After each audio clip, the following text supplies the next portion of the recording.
All right, massive rains overnight. And I woke up about 5, a little bit stressing. I mean, there's not a lot more I could do here in terms of clearing the stream. As you'd seen in previous videos, I spent a lot of time with the big machine clearing out. We've moved a huge amount of trees. But if you remember, there was that area, I'll put a little inset, where in the last big rain event, it's breached a little bit. Now, I couldn't get the machine here last week because it was just too wet to get it round here, and the damage caused would have been massive. And we weren't anticipating what we had last night, which is about 25-30 mils. And the water table's already really bloody high. So it has breached the area again, which I'll show you in a second. And the water level is super high. My little bund that I created on this corner has just managed to hold the level back. But we are due with another load of rain later on this afternoon and tonight. So, you know, it's this was designed, this bypass channel was designed to carry this. And as I spent so much time digging it out and clearing all the sand from it, clearing the trees from it, that we spent all Christmas in there with chainsaws last year, Sally and I, you would think that it would manage it. But I think just the overall amount of water that's been flowing and dropping over France and England over the course of the last year or so has just meant that everything's just saturated. Water table's super high. So anyway, enough babbling. I'm just going to show you what's what, and see what I can do to manage it. I can't really do anything on this lake. I'm hoping that the main overflow has not got bunged up. So I'll go and check the grate there and see what's happening, and then we can try and deal with the problem.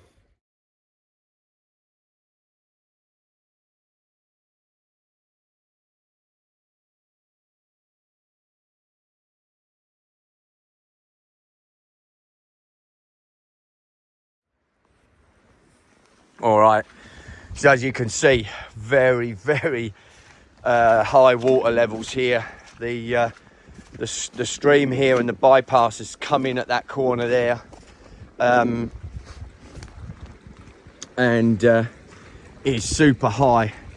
This little area that I created, this bund area, is holding the water back as it's flowing around the corner. But it is right on its limits at the moment, so a little bit concerning if we get a massive amount more rain. The grate down here actually was holding water back because it was covered. It had built up with some rubbish, so I've cleared that now. And look, the little one-way valve that I put on there is fully open, so we're getting a full 200 mil pipes worth of water coming through into the lake. All right, so have a look. As you can see, look, the lake level is low, which is good, means the overflow's working really well. And that would have been designed by engineers to cope with a millennial type flooding situation. So it should be, and it's a pretty big one, I'll show you, should be fine. This area here, which we saw the erosion last time, so you can see that the river is just breached here, and we're getting some flooding in. So again, it's whether I get the big machine round now, and try and do something with this under this situation. I've also, of course, got the big, I can put those big concrete old lamp posts along here, which gives me some protection all around this corner. Again, it's what I'm going to do in the future, and what I was going to do when I rebuild this, but it doesn't help me at this moment. In terms of fish loss, I'm not so worried. The lake's too low then, they're not going to get up and out of there.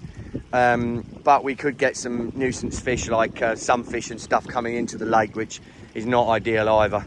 I'll come back to that later. I have to sort that problem. Yay.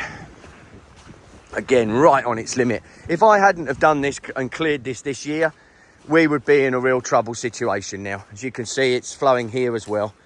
So more breaching through this section. But again, you know, it's absolutely at its limit. And I cleared, I don't know how many tons of sand out of it, and all of the trees, as you can see, all of this stuff was laying across and in this stream, holding it up, damming it, and that was causing all the problems. And I thought that was alleviated, but obviously a big rain event has again caused problems. So Back to the drawing board, more work to do. Okay, so this is the main stream diversion. This is quite a bit lower than that top end, but obviously something here is still just holding it up. Hoping another tree hasn't come down and has caused the problems here, which is just restricting the flow and obviously holding it up. Let's have a gander. No, I mean, look, everything's looking okay. We're just talking a big rain event. It's literally just been pouring down all night. Had such a lot of rain.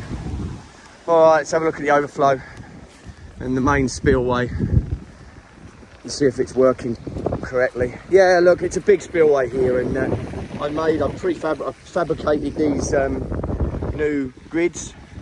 They're super small, really, and they don't cause a lot of hookup and a lot of material to get bunged up in here, which means I get good flow. But I'm gonna lift them and clean them just to make sure everything's good, because I'm going to open both the Leany Pond and the top lake and take one board off to run it through here, just to make sure that if we get any more big rain, and we don't have any issues with the two top lakes.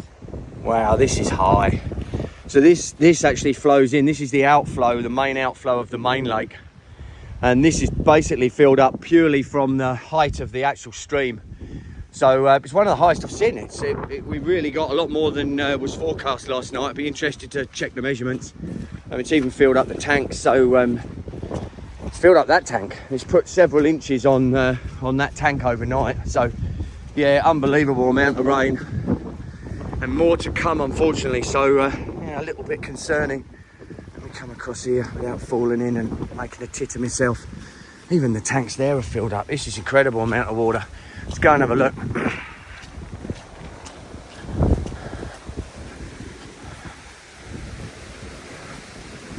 Yeah, wow. Wow, incredible. That's a lot of water. A lot of water. Oh well, let's go and check the other lake. Oh, what a going, man.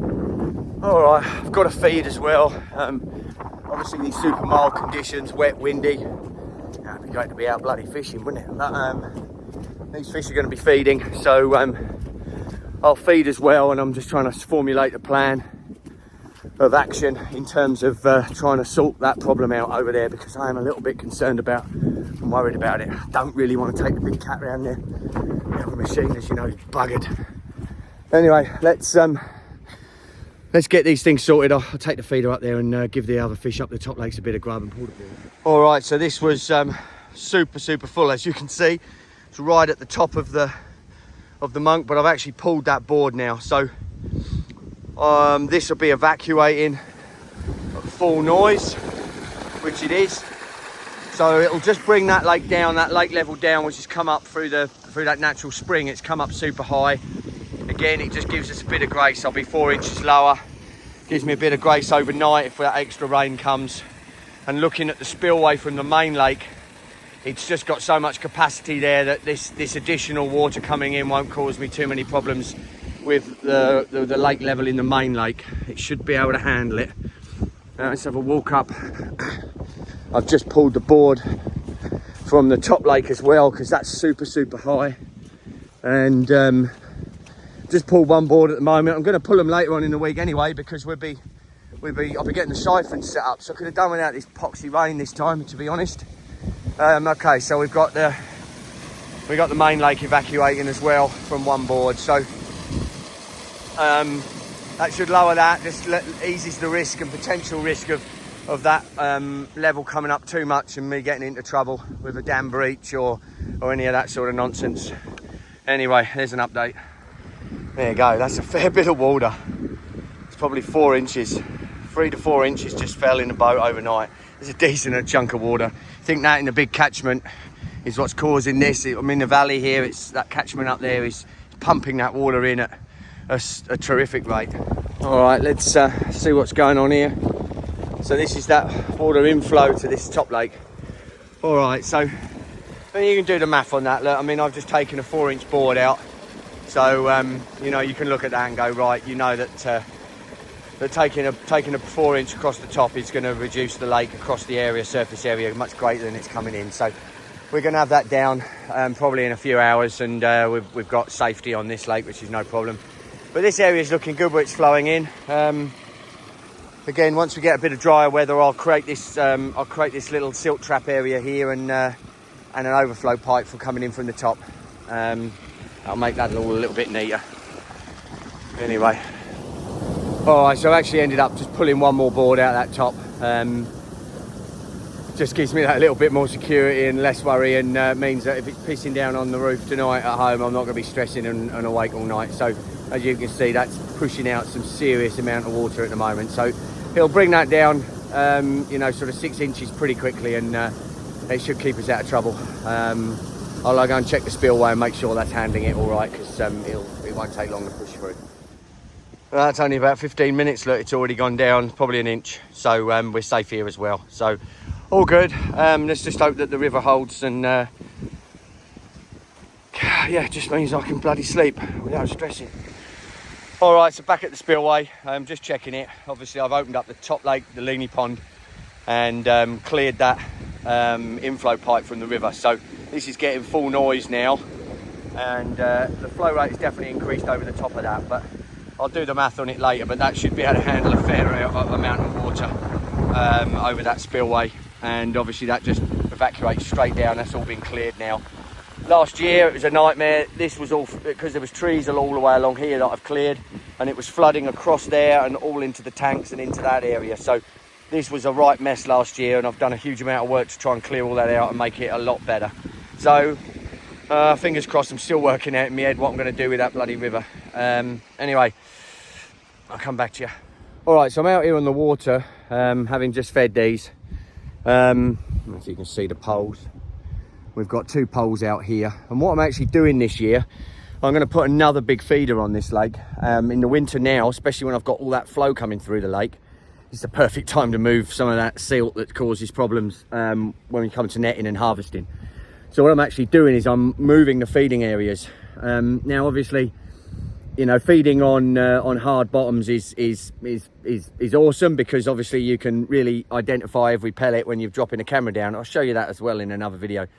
But it'd be nice if I can move some of the big holes, the big carp holes that over the course of a year, if a feeder's stuck in one spot, are created, because when you drag the net, carp get under the lead line.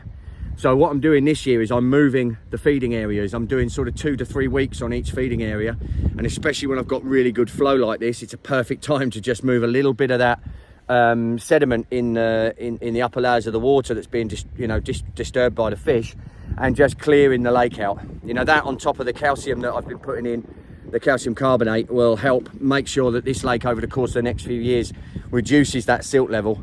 Again, the trees that we're removing through this summer and the leaf litter will help that as well. So all these processes to try to make this lake an easier lake to manage in terms of fish farming, and a better environment for these fish to be in. All right, so plan of action, I'm going to shoot and get sandbags. Not easy to get over here where we are, it's a royal pain. Obviously I've got plenty of sand, so I'm going to, we've got accountants this afternoon and all. I'm going to go out and get sandbags, get them back, sandbag all these areas that are getting eroded, and that should sort the problem in the short term, and then that'll give me some grace to sort out what needs to happen next week when it's drier, and I can get machine round here and try and alleviate this problem. I think the best plan of action is to actually take a bit of a chunk out of that other side, the other corner, straighten that run up, which will allow that water to flow out a little bit quicker through there, and hopefully that'll sort the problem. Fingers crossed.